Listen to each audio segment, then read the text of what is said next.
Sir నమస్తే అండి. నమస్తే. సాధారణంగా పదవిలో ఉన్నప్పుడు, అధికారం చేతిలో ఉన్నప్పుడు ఎవ్వరు ఏమైనా చేయగలరు. మనం వింటూనే ఉన్నాం. ఇప్పుడు మనం వైసీపీ వాళ్ళని కదిలిచ్చామనుకోండి, ఎంత పెద్దవాళ్ళని కదిలిచ్చినా సరే, ఇప్పుడు మేమేం చేయలేము. మన ప్రభుత్వం వస్తుంది దగ్గరలో. వచ్చిన తర్వాత మేము చేసి పెడతాం అంటారు. ఏ గవర్నమెంట్ ఉన్నా అదే. కానీ మొన్న పవన్ కళ్యాణ్ గారు మాట్లాడిన వ్యాఖ్యలు, కామెంట్స్ కాస్త ఆలోచింపజేసే విధంగా ఉన్నాయి. ఓకే.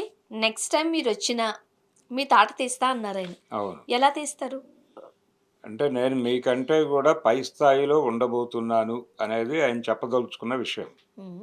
అంటే మీరు అధికారంలోకొస్తే మీరు రాష్ట్ర ప్రభుత్వాన్ని మీ కంట్రోల్‌లో పెట్టుకోవచ్చేమో కానీ, ఈ రాష్ట్ర ప్రభుత్వాన్ని కంట్రోల్ చేసేటువంటి కేంద్ర ప్రభుత్వంలో నేను ఉండబోతున్నాను అనేది ఆయన చెప్తున్నాడు. అంటే వచ్చే ఎన్నికల్లో రాష్ట్రంలో అధికార మార్పు జరగచ్చేమో కానీ, ఢిల్లీలో మాత్రం నరేంద్ర మోడీ గారి ప్రభుత్వమే ఉంటుంది. ఆ ప్రభుత్వంలో నేను ఒక మంత్రిగా ఉంటాను. కాబట్టి నేను ఢిల్లీలో ఉండి మీ అంతు చూస్తాను అనేది ఆయన ఉద్దేశం కావచ్చు. అంతకు మించి అవకాశం లేదు. హ్మ్. అయితే ఆయన దాన్ని కవర్ చేసుకోవటానికి నేను ప్రజలకి జవాబుదారీగా ఉంటాను. ప్రజల ముందుకు వెడతాను. నేను ముఖ్యమంత్రి గారికి కూడా చెప్పను. ప్రజలకు మాత్రమే చెప్తాను అని మాట్లాడాడు. అంటే ముఖ్యమంత్రి గారికి చెప్పను అంటే ఈయనే ఇదే పవన్ కళ్యాణ్ గారు 15 ఏళ్ళు మేమే అధికారంలో ఉంటామని చెప్పాడు ఇంతకుముందు. చంద్రబాబు గారే సీఎం అని కూడా చెప్పాడు. ఇప్పుడు ఆయన ఏం చెప్తున్నాడు? మీరు అధికారంలోకొస్తే నేను తాట తీస్తానంటున్నాడు వైసీపీని. అంటే చంద్రబాబు నాయుడు గారు ముఖ్యమంత్రిగా కొనసాగడా? అలా ఈయనకేమైనా ఇండికేషన్స్ ఉన్నాయా? ఉన్నాయా? ఏవైనా అంటే ఢిల్లీ దేవుడు దయుంటే నేను ముఖ్యమంత్రినవుతాను అనే భ్రమలో ఈయనున్నాడు జగన్మోహన్ రెడ్డి. ఆయన ఎన్‌డీఏ నుంచి జరగటానికి ఈ మధ్య ప్రయత్నం చేశాడు గానీ, మళ్ళీ వెనక్కే వెళ్ళాడు. ఇప్పుడు కూడా ఆయన ఎన్‌డీఏ గోడ దగ్గరే ఉన్నాడు. కాబట్టి ఆయన్నేదో కంట్రోల్ చేయటం అనేది చేస్తున్నారు వాళ్ళ ఎన్‌డీఏ నాయకత్వం. చేస్తోంది కాబట్టి నేను ఆ ఎన్‌డీఏలో భాగస్వామిని. పైగా కేంద్ర కేబినెట్‌లో నేను మంత్రి పదవిలోకి వెళ్ళబోతున్నాను. మీరు జాగ్రత్తగా ఉండండి అని అంబటి రాంబాబుకి, అలాగే పేర్ని నానికి వార్నింగ్ ఇవ్వదలుచుకున్నాడాయన. దానిలో భాగంగానే వైసీపీ నాయకుడు జగన్మోహన్ రెడ్డికి కూడా వార్నింగ్ ఇస్తున్నాడాయన. నిజంగానే ఈ క్రమంలోనే తెలుగుదేశం పార్టీకి భయం పట్టుకుంది ఇప్పుడు. కాదు సార్. ఇప్పుడు నిజంగానే అలాంటిది ఏదన్నా జరిగి ఉండాలి, చేసుండాల్సింది ఉండుంటే, ఏది ఏమైనా సరే అంతిమ లక్ష్యం మళ్ళీ జగన్మోహన్ రెడ్డి గారిని జైలుకి పంపించడమే గదా! మళ్ళీ జైలుకి పంపిస్తే ఎవరిని అంటే ఈయన్ని జైలుకి పంపిస్తే ఆయన ముఖ్యమంత్రి అవుతాడానా? అలా హ్మ్. కాదు, అలా కాదు, అలా కాదు గానీ హ్మ్. ఒక ప్రోగ్రామ్ ఏదో ఉంది ఆయన బ్రెయిన్‌లో. బ్రెయిన్‌లో. హ్మ్. ఆయన ఉద్దేశం నేను ఢిల్లీ వెడతానని, అంతకు మించి ఏమీ లేదు నిజానికి. నేను ఢిల్లీలో కేంద్ర కేబినెట్‌లో భాగస్వామినవుతున్నాను. కాబట్టి నేను మీకంటే సుపీరియర్ పొజిషన్‌లో ఉంటాను. నేనిప్పుడు ఒక గుడ్ హ్యాండ్స్‌లో ఉన్నాను. నేను ఢిల్లీ దేవుడి కృపకి పూర్తి స్థాయిలో పాత్రుడినై ఉన్నాను. కాబట్టి నన్ను మీరేం చేయలేరు. నేను తలుచుకుంటే మిమ్మల్ని ఏదైనా చేయగలను అని భయపెట్టదలుచుకున్నాడు. వైసీపీని, వైసీపీలో ఉన్నటువంటి కాపు నేతల్ని భయపెట్టడం ఆయన ప్రోగ్రాం. ఈ ప్రోగ్రాంలో భాగంగా ఆయన ఒకవేళ మీరు గెలిస్తే, మీ ప్రభుత్వం వస్తే అని మాట్లాడటం ఇప్పుడు తెలుగుదేశం పార్టీలో కలకలాన్ని రాజేసింది. హ్మ్.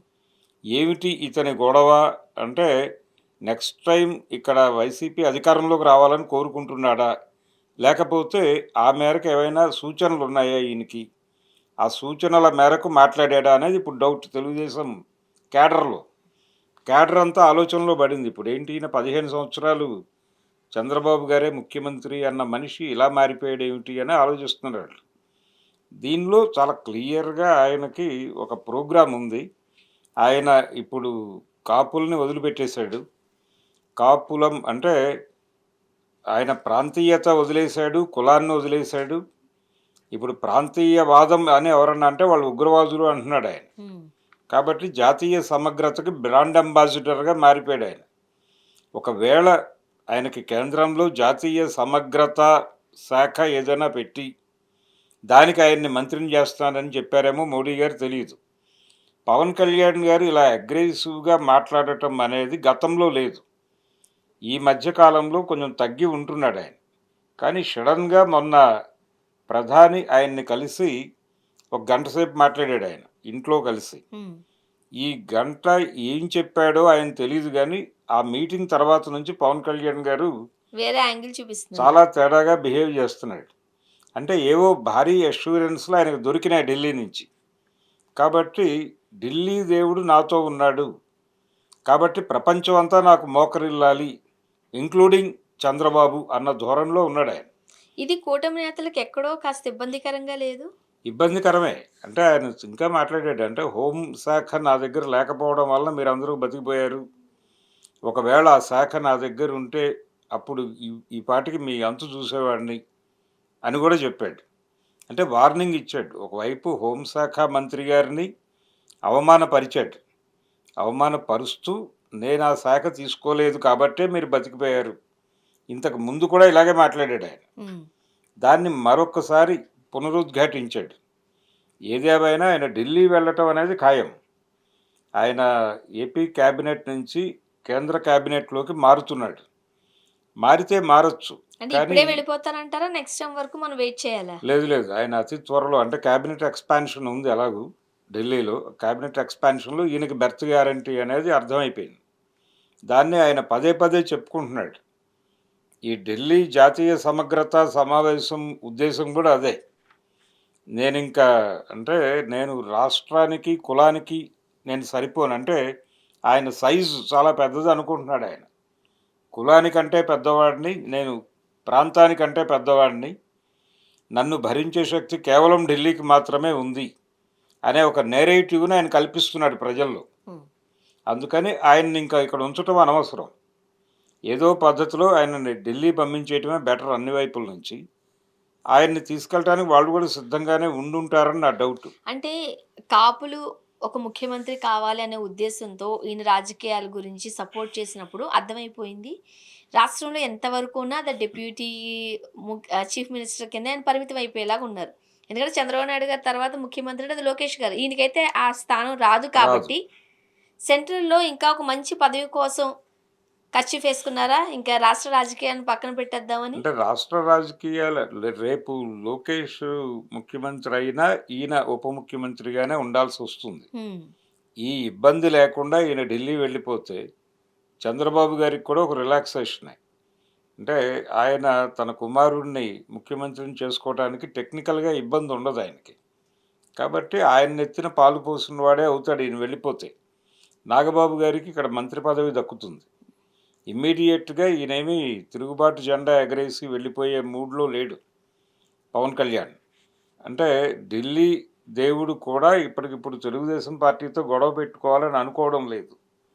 కాబట్టి చంద్రబాబు నాయుడుకి వచ్చిన ఇబ్బందేమీ లేదు. అది పవన్ కళ్యాణ్‌కి తెలుసు.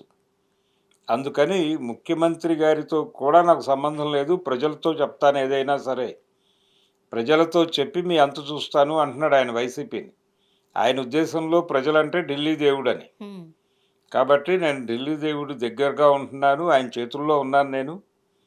కాబట్టి మీరందరూ ఒళ్ళు దగ్గర పెట్టుకొని ఉండండి అని తెలుగుదేశం పార్టీ వాళ్ళకి కూడా చెప్పకుండానే చెప్పాడాయన.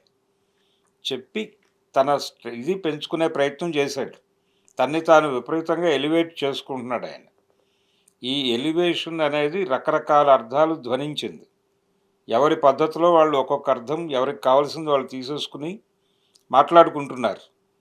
ఇది పవన్ కళ్యాణ్‌ని ఇబ్బంది పెట్టొచ్చు. అలాగే వచ్చే ఎన్నికల్లో ఆయన పోటీ చేస్తే సీరియస్‌గా ఓడించాలి అనే స్కీమ్ కూడా మొదలవుతుంది. ఏదో పద్ధతిలో. ఈ ఈ స్కీమ్‌లోకి రాకుండా తన్ని తాను కాపాడుకోవాలాయన. కాకపోతే ఓటర్ రహిత ఓటింగ్ విధానానికి వెళ్ళిపోతున్నారు గదా వాళ్ళు.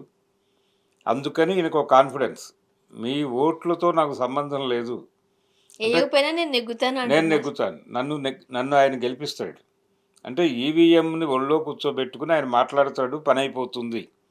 అంటే మొన్నే బెంగాల్ ఎలక్షన్ అయిపోయిన తర్వాత కలకత్తాలో కొన్ని వందల ఈవీఎంలు తగలబడ్డాయి. అవును.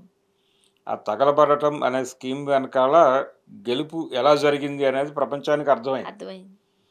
సో ఈవీఎంల ద్వారా నన్ను ఢిల్లీ దేవుడు గెలిపిస్తాడు. మీ ఓట్లతో నాకు పని లేదు. మీ కులం ఓట్లతో పని లేదు అని చెప్పేశాడు ఆయన. అంటే ఇంతకు ముందు కూడా చెప్పాడు నన్ను గాజువాకలోను మీరు భీమవరంలోను వాంటెడ్‌గానే ఓడించారు. ఓడించారు అని. అలాంటి కులంతో నాకేం పని అని కూడా చెప్పాడు ఇంతకుముందు. ఇప్పుడు అసలు అవసరం లేదని ఫీల్ అవుతున్నాడు ఆయన. సో, ఆయన కాపు అనేటువంటి దానికి రాజీనామా చేశాడు అనుకోవాలి. చూద్దాం సార్ ఏం జరుగుతుంది. థ్యాంక్ యూ అండి. Thank you.